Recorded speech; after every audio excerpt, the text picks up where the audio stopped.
एक बार की बात है, किसी जंगल में एक कौवा रहता था। वो बहुत ही खुश था, क्योंकि उसकी ज्यादा इच्छाएं नहीं थीं। वह अपनी जिंदगी से संतुष्ट था। लेकिन एक बार उसने जंगल में किसी हंस को देख लिया और उसे देखते ही सोचने लगा कि ये प्राणी कितना सुंदर है। ऐसा प्राणी तो मैंने पहले कभी नहीं देखा। इतना साफ और सफ़ेद। यह तो इस जंगल में औरों से बहुत सफ़ेद और सुंदर है, इसलिए यह तो बहुत खुश रहता होगा। कौवा हंस के पास गया और पूछा, भाई तुम इतने सुंदर हो, इसलिए तुम बहुत खुश होगे। इस पर हंस ने जवाब दिया, हाँ, मैं पहले बहुत खुश रहता था, जब तक मैंने तोते को नहीं देखा था। उसे देखने के बाद से लगता है कि तोता धरती का सबसे सुंदर प्राणी है। हम दोनों के शरीर का तो एक ही रंग है, लेकिन तोते के शरीर पर दो दो रंग है। उसके गले में लाल रंग का घेरा और वो सूर्ख हरे रंग का था। सच में वो बेहद खूबसूरत था।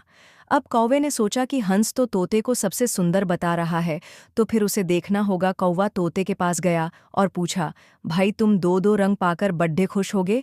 इस पर तोते ने कहा, हाँ, मैं तब तक खुश था जब तक मैंने मोर को नहीं देखा था।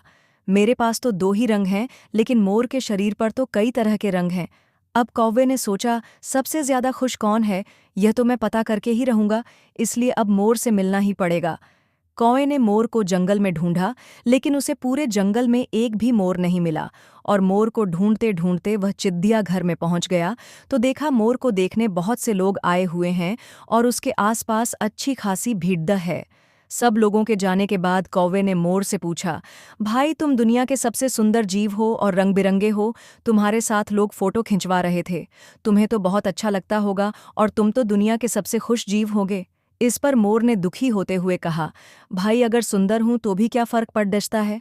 मुझे लोग इस चिड़ियाघर में कैद करके रखते हैं, लेकिन तुम्हें तो कोई चिड़ियाघर में कैद करके नहीं रखता और तुम जहां चाहो अपनी मर्जी से घूम फिर सकते हो। इसलिए दुनिया के सबसे संतुष्ट और खुश जीव तो तुम्हें होना चाहिए, क्योंकि तुम आज़ाद रहते हो। कौवा हैरान रह गया, क्योंकि उसके जीवन की अहमियत कोई दूसरा बता गया। दोस्तों, ऐसा ही हम लोग भी करते हैं। हम अपनी खुशियों और गुणों की तुलना दूसरों से करते हैं, ऐसे लोगों से जिनका रहन सहन का माहौल हमसे बिल्कुल अलग होता है। हमारी जिंदगी में बहुत सारी ऐसी चीजें होती हैं जो केवल हमारे पास हैं, लेकिन हम उसकी अहमियत समझकर खुश नहीं होते। लेकिन दूसरों की छोटी खुशी भी हमें बड़ी लगती है, जबकि हम अपनी बड़ी खुशियों को इग्नोर कर देते हैं।